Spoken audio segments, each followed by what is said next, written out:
Hello students, I am आशीष द्विवेदी। आज concept builder series के इस सेगमेंट में हम एक इम्पॉर्टेंट टॉपिक को पढ़ने वाले हैं जिसे हम न्यूटन्स आइडेंटिटी या न्यूटन्स थ्योरम के नाम से जानते हैं। इस थ्योरम की हेल्प से हम किसी भी पॉलिनोमियल इक्वेशन के रूट्स की सिमिलर पावर सम को उस इक्वेशन के कोफिशिएंट के साथ कनेक्ट कर पाते हैं। और आईआईटी में लगातार इस तरह की प्रॉब्लम्स पूछी जा रही हैं जिनमें अगर हम न्यूटन्स थ्योरम को यूज करते हैं तो हमारे लिए वो प्रॉब्लम्स बहुत आसान हो जाती हैं, कैलकुलेशन बहुत कम हो जाती है। तो सबसे पहले हम न्यूटन्स थ्योरम को एक क्वाड्रेटिक इक्वेशन की हेल्प से समझने की कोशिश करते हैं। Consider a quadratic equation ax square plus bx plus c equal to 0। और यहां पर इस क्वाड्रेटिक इक्वेशन के जो रूट्स हैं वो एज्यूम कर लिए जाए alpha and beta. A B C real coefficient है and obviously A can not be zero, otherwise ये इक्वेशन क्वाड्रेटिक इक्वेशन ना होकर एक लीनियर इक्वेशन रह जाएगा। अब यहां पर हम जानते हैं कि सम ऑफ रूट यानी S this is alpha plus beta और ये लिखा जाता है माइनस बी बाई ए। इसी तरह से प्रोडक्ट ऑफ रूट, इसका मतलब हुआ alpha into beta, it can be written as C upon A. तो अगर अल्फा और बीटा इस क्वाड्रेटिक इक्वेशन के रूट हैं, हमको सम और प्रोडक्ट ऑफ रूट मालूम है। अब इस केस में हम एक सिमेट्रिक एक्सप्रेशन कंसीडर कर लें। Let us consider S N as alpha to the power n plus beta to the power n. आप देख रहे हैं कि इस एक्सप्रेशन में अल्फा और बीटा की जो पार्ट्स हैं वो बिल्कुल एक जैसी रखी गई हैं, इसीलिए हम इस एक्सप्रेशन को एक सिमेट्रिक एक्सप्रेशन बोल रहे हैं जिसमें अल्फा और बीटा की पावर बिल्कुल सेम है, सिमिलर है। यहां पर हम सबसे पहले S1 कैलकुलेट करते हैं। S1 का मतलब हुआ alpha to the power 1 plus beta to the power 1 which is same as alpha plus beta. तो अल्फा प्लस बीटा लिखा गया है minus B by A. Terms को एक साइड में ट्रांसफर करने पर ये बनेगा AS1 plus B equal to 0। तो S1 की वैल्यू निकालना हमारे लिए पहले भी कठिन नहीं था। This is minus B by A और यहां से भी यही दिख रहा है। नाउ इसके बाद बात करते हैं S2 की, और S2 को हम लिखेंगे alpha square plus beta square. अब alpha square plus beta square को we have to connect with S1। तो इस एक्सप्रेशन को लिखा जाए alpha plus beta into alpha plus beta. कुछ एक्स्ट्रा टर्म भी भाई यहां शामिल हो चुके हैं तो उनको हटाना भी है। तो this is minus 2 times alpha beta. अब फर्स्ट वाले पार्ट को जो अल्फा प्लस बीटा लिखा है उसको हम लिखेंगे माइनस बी बाई ए, लेकिन सेकंड पार्ट को हम लिखेंगे S1 और अल्फा इंटू बीटा को लिखना होगा C बाई ए। तो लिख लेते हैं और लिखने के बाद जब हम इसको सिंप्लीफाई करेंगे देखते हैं S2 this is minus B by A S1 minus 2 times C upon A। Terms को एक साइड ट्रांसफर कर लें तो ये बनता है AS2 plus BS1 plus 2C equal to 0। तो ये एक ऐसा एक्सप्रेशन है जिसमें हमने S2 को S1 के साथ कनेक्ट कर दिया है, रिलेट कर दिया है। तो this is AS2 plus BS1 plus 2C equal to 0। अब इसी पैटर्न पर we have to calculate S3। तो S3 का मतलब हुआ alpha cube plus beta cube. अब alpha cube plus beta cube को भी हमें इस तरह से लिखना है ताकि ये एक्सप्रेशन S1 और S2 से कनेक्ट हो जाए। तो लिखने का तरीका देखें, this is alpha plus beta into alpha square plus beta square minus alpha beta और ब्रैकेट में यहां लिखिएगा अल्फा प्लस बीटा।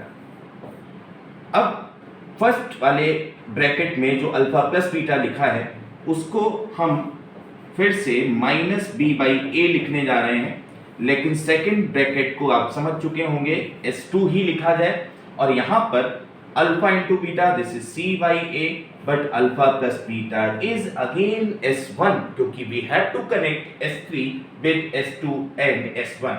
टर्म्स को सिंप्लीफाई करते हुए एक साइड में ट्रांसफर करें तो आप देख सकते हैं this is AS3 plus BS2 plus CS1 equal to 0। तो ये हमें एक ऐसा एक्सप्रेशन मिला जिसमें हम S3 को S2 और S1 के साथ कनेक्ट कर पा रहे हैं। इसी तरह से अगर हम S4 लिखेंगे तो हमारे पास एक्सप्रेशन आएगा AS4 plus BS3 plus CS2 equal to 0। और इसी प्रोसेस को रिपीट करते जाएं तो हमारे पास ये रिलेशन दिखेगा ASN plus BSN-1 plus CSN-2 is equal to 0, which is very important relation. जिस तरह के सवाल हमसे IIT में पूछे जा रहे हैं उन सारे क्वेश्चंस में आप देखेंगे कि ये रिलेशन बहुत इंपॉर्टेंट होने वाले हैं। ASN plus BSN-1 plus CSN-2 equal to 0।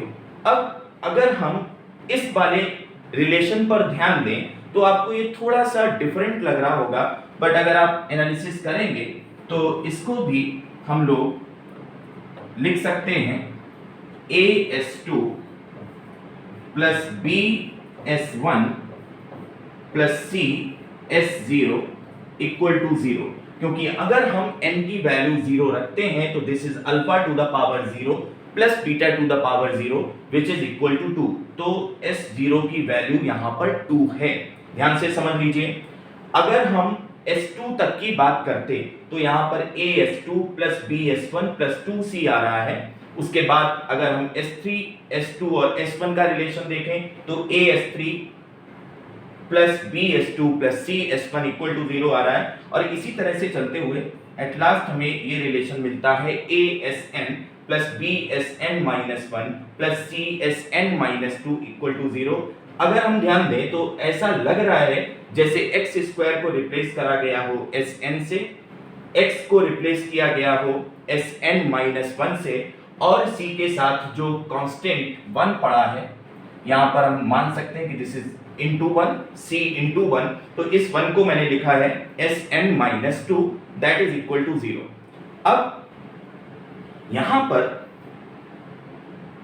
इस एक्सप्रेशन को प्रूव करना बहुत आसान है। देखिए हमको कहा गया था कि ax square plus bx plus c equal to 0, इसके रूट हैं अल्फा और beta.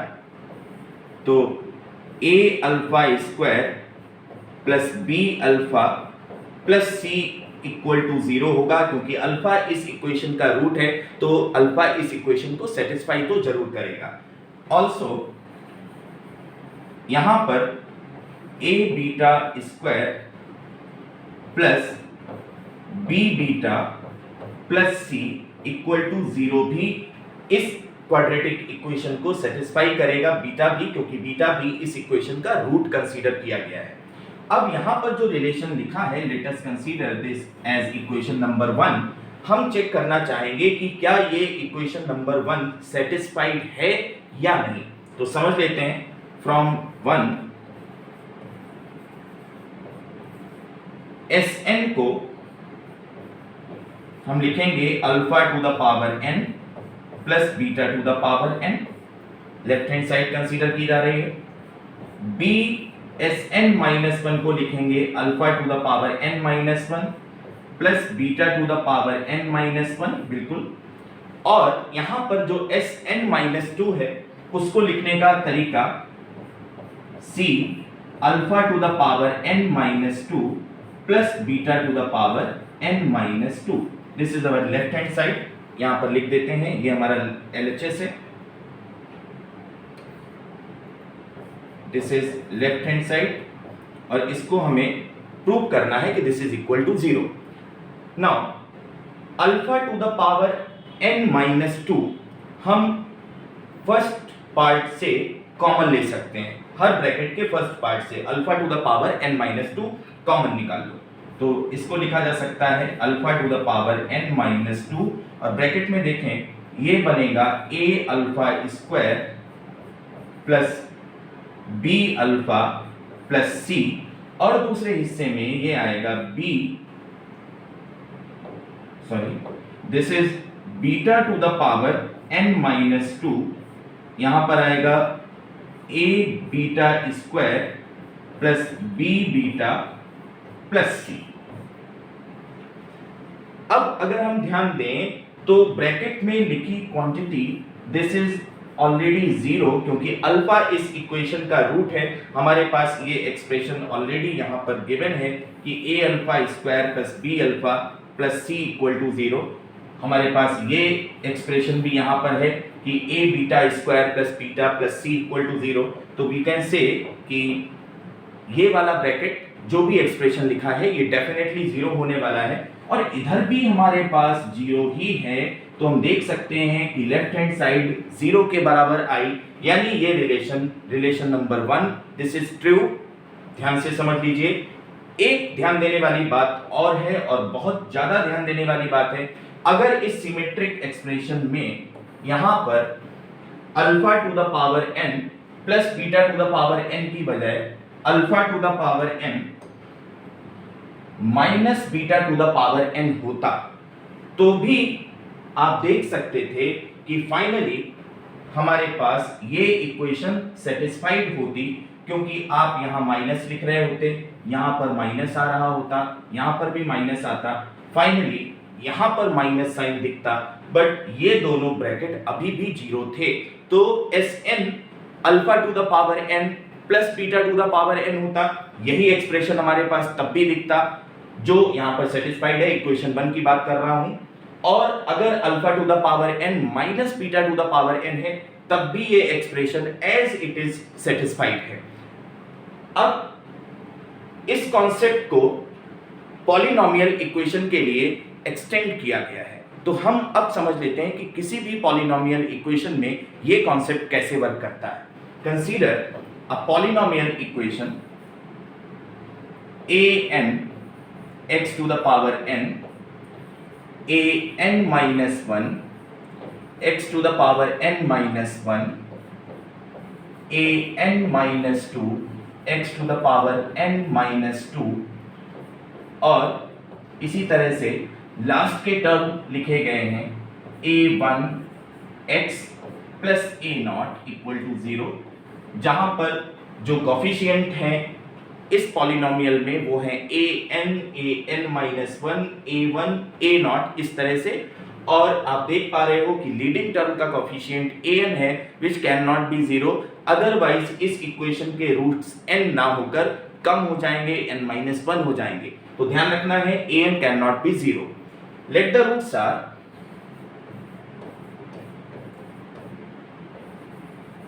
Alpha 1 alpha 2 nth degree polynomial equation है, तो रूट्स का नंबर भी n ही होगा और हमने अल्फा 1 से लेकर अल्फा n तक इस इक्वेशन के रूट्स कंसीडर किए।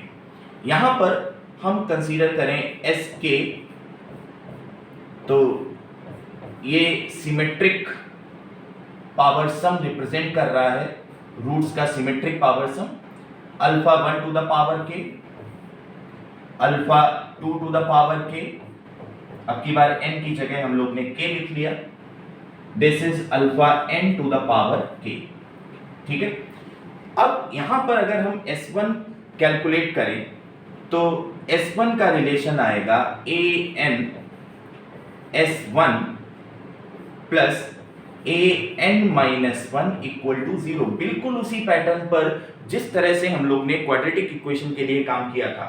ध्यान देने वाली बात यह है कि क्वाड्रेटिक इक्वेशन में वी हैव ओनली 3 कोफिशिएंट, जबकि यहां पर an से a0 तक we have n plus 1 coefficient. देख लीजिए, आप ध्यान से समझ लें। तो an s1 plus an minus 1 equal to 0। Next देखते हैं, तो this is an s2 an minus 1 s1 plus an minus 2 equal to 0। देखिए, अगर ये इक्वेशन क्वाड्रेटिक इक्वेशन होती तो जैसा अभी हम लोग ने पहले किया कि क्वाड्रेटिक इक्वेशन में एक्स स्क्वायर का कोफिशिएंट होता, n की वैल्यू 2 होती तो ये an जो होता वो एक्स स्क्वायर का कोफिशिएंट होता, an minus 1 x का कोफिशिएंट होता और an minus 2 कांस्टेंट टर्म रहता। तो अगर ये इक्वेशन सिर्फ क्वाड्रेटिक इक्वेशन होती, हम कैसे लिख रहे होते? हम लिख रहे होते an s2 an minus 1 s1 an minus 2 और ये 2 याद है s0 लिखा जा सकता है, बट हम यहाँ पर 2 ही लिखा रहने दें, ठीक है। फिर मान लीजिए कि ये चूंकि nth डिग्री पॉलिनोमियल इक्वेशन है तो n की वैल्यू 2 नहीं है। मान लीजिए कि ये इक्वेशन क्यूबिक इक्वेशन होती तो हम कैसे लिख रहे होते? तो यहाँ पर क्यूबिक इक्वेशन में हमारे पास an होता, an minus 1 होता, यहाँ x क्यूब होता, यहाँ x स्क्वायर रहता, यहाँ x रहता और एक कोफिशिएंट और होता an minus 3। यानी अगर ये पॉलिनोमियल इक्वेशन क्यूबिक इक्वेशन होती तो हमारे पास 4 टर्म होते, ये x क्यूब, ये x स्क्वायर, यहाँ पर x और लास्ट में कांस्टेंट टर्म। और तब हम इस रिलेशन को लिख रहे होते an s3 an minus 1 s2 plus an minus 2 s1 और लास्ट में हमारे पास होता an minus 3 into 3, या इसको हम यूं भी लिख सकते हैं 3 times an minus 3 equal to 0, ठीक। फिर चूंकि हमारे पास ये जो पॉलिनोमियल है वो जनरल पॉलिनोमियल है, nth डिग्री का पॉलिनोमियल है, तो हमारे पास an से लेकर a0 तक के कोफिशिएंट मौजूद हैं। तो अगर हम इसी प्रोसेस को कंटिन्यू करें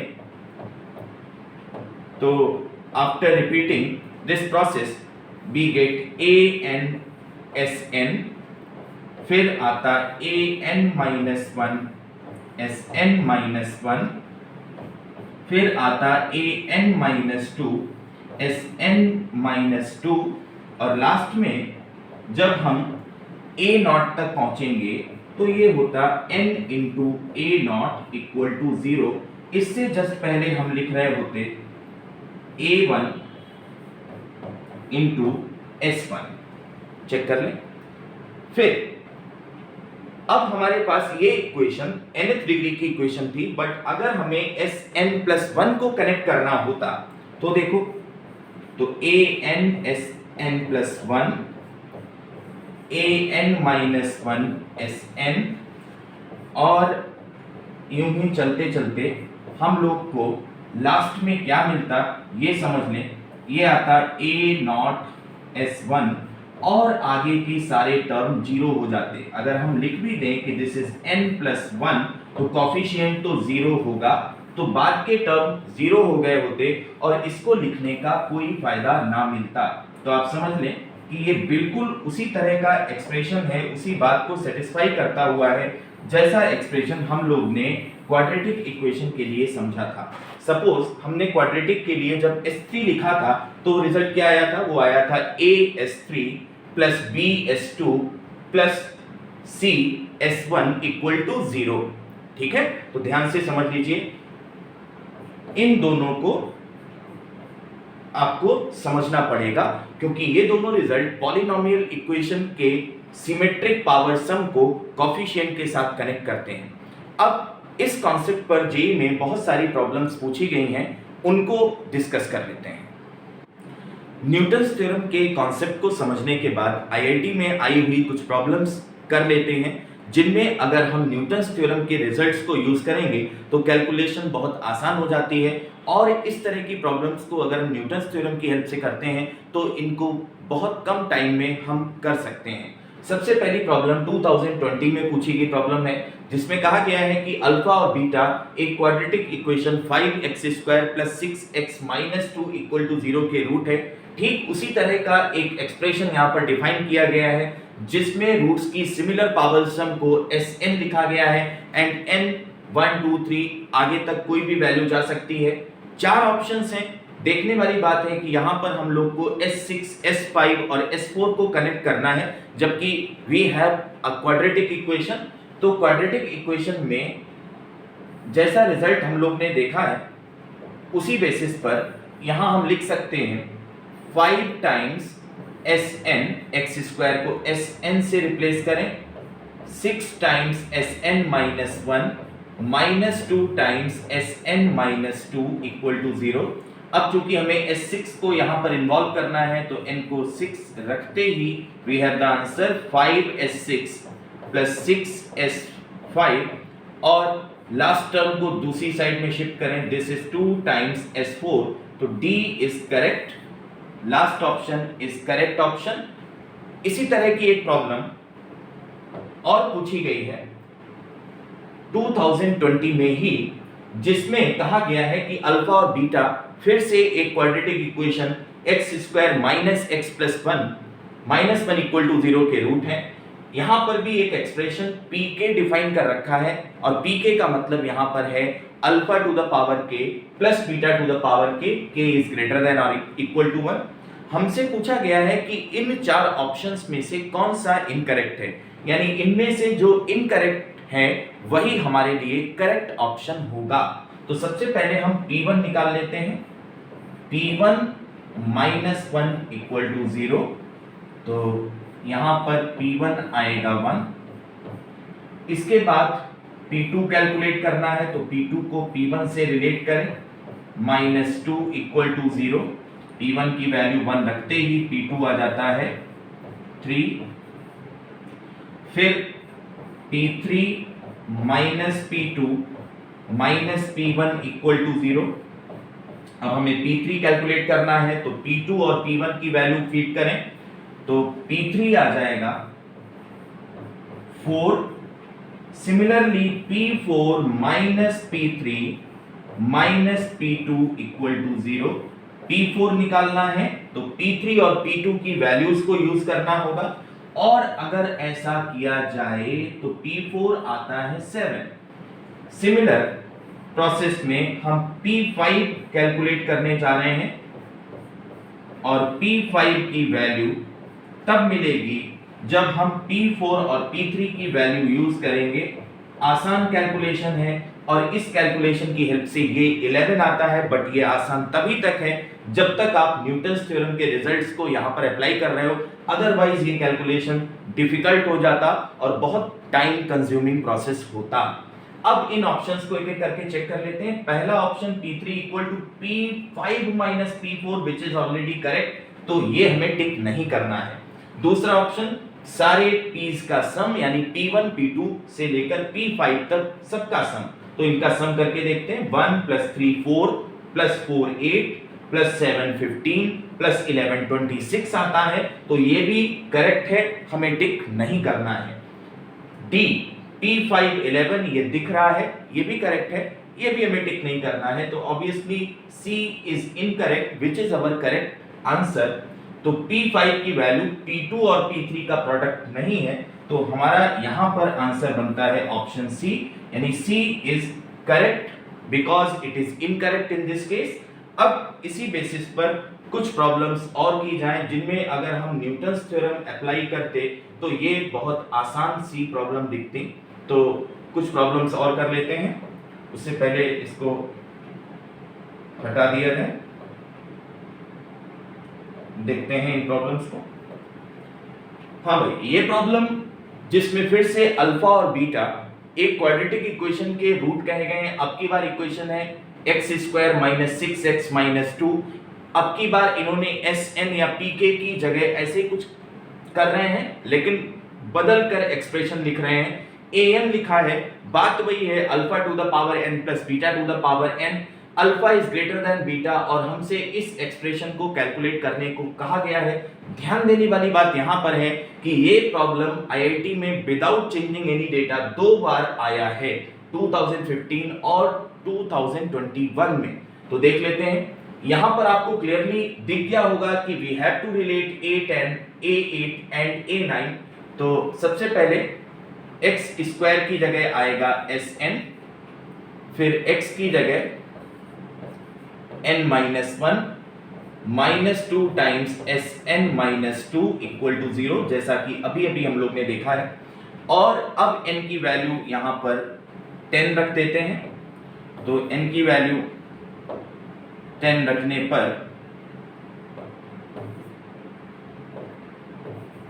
ये एक्सप्रेशन चेंज होगा S10 minus 6S9 minus 2S8 equal to 0। अब आप देखें कि हमें S10 माइनस S8 करना है, यहां पर S10 की बजाय A10 है तो कोई प्रॉब्लम नहीं, A10 लिख लेते हैं।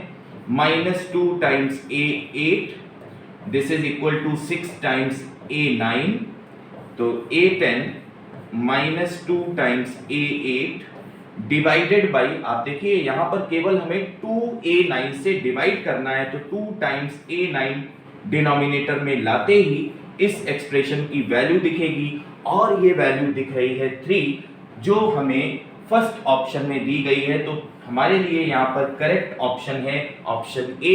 चलते हैं अगली प्रॉब्लम की तरफ, नेक्स्ट प्रॉब्लम की तरफ, जिसमें अब की बार हमको कहा गया है कि alpha and beta are two numbers, roots नहीं बोला है, numbers, and alpha plus beta 1 और alpha into beta minus 1, P N फिर से उसी तरह का expression, alpha to the power n plus beta to the power N.